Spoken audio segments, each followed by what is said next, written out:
به نام خدای بخشنده و مهربان، درودها بر شما. امیدوارم حال هر روزتون بهتر از دیروزتون باشه. لطفاً با من همراه باشید.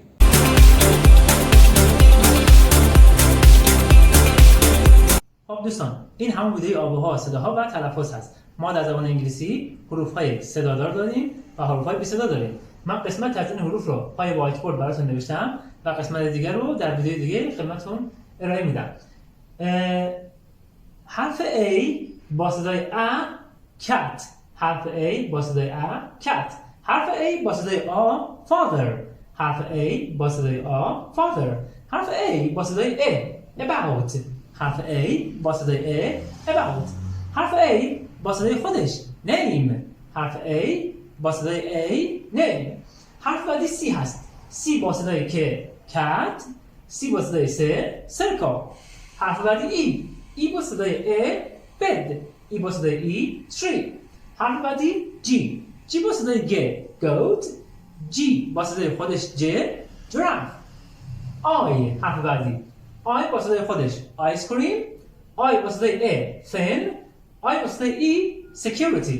اینجا بچه ها در مورد کلمه thin ما در زبان انگلیسی چون این صدای I حرف I با صدای A با صدای ی فارسی چون تداخل کرده و یکی تلقی میشه، خیلی از بچه‌ها زبان آموزا باهاش مشکل دارن. ببینید نه ای هست نه ا هست، بین ای و ا thin. درسته؟ شما شنیدین که میگن thin fish this is و الی آخر it is. اینطوری نیست. پس دوباره میگم حرف آی با صدای ا، یعنی نه ای هست نه ا هست. نه میگین thin نه میگین thin. thin یعنی بین ای و ا. پس بین ای و ا thin.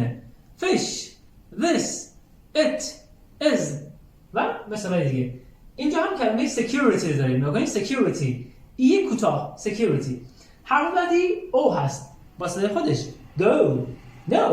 حرف بعدی با صدای آ و ا. ببینید London London doctor doctor food mood good look book foot. اینجا good بچه ها باید دقت کنید، نه گوده نه گود هست good. یک صدای استثناء هست در بین صداهای حرف او. پس شد go no London doctor.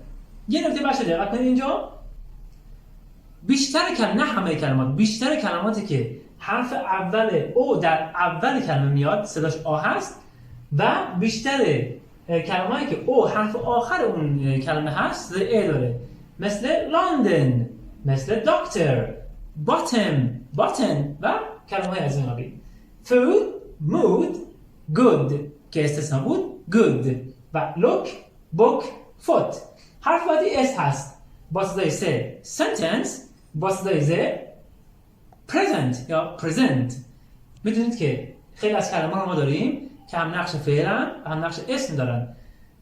استرسی که روی این کلمات شما میذارید مشخص میکنه که این کلمه اسم هست یا فعل هست.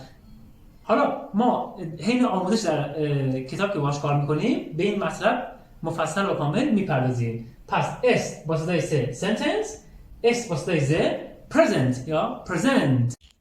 خب دوستان، این ادامه بحث آواها، صداها و تلفظ هست. حرف یو با صدای او blue flute you Tuesday. حرف یو با صدای او blue flute you Tuesday. حرف یو با صدای ا turn burn nurse. حرف یو با صدای ا turn burn nurse. حرف یو با صدای خودش you tube cube duty. حرف یو با صدای خودش you tube cube duty. دوستان اینجا دو تا حرف داریم ما به نام V و W.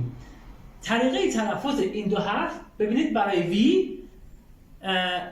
و دندانهای بالا میاد رو لبه پایین و very ویدیو van.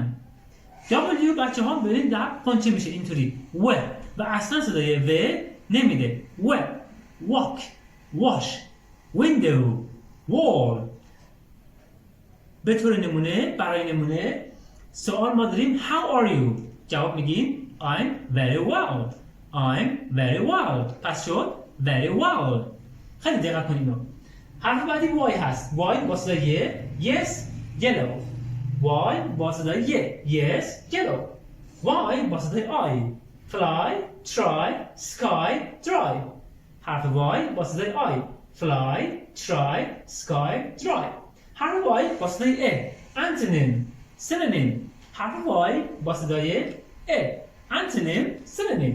حرف Y با صدای E. Snowy, cloudy, rainy, windy, candy.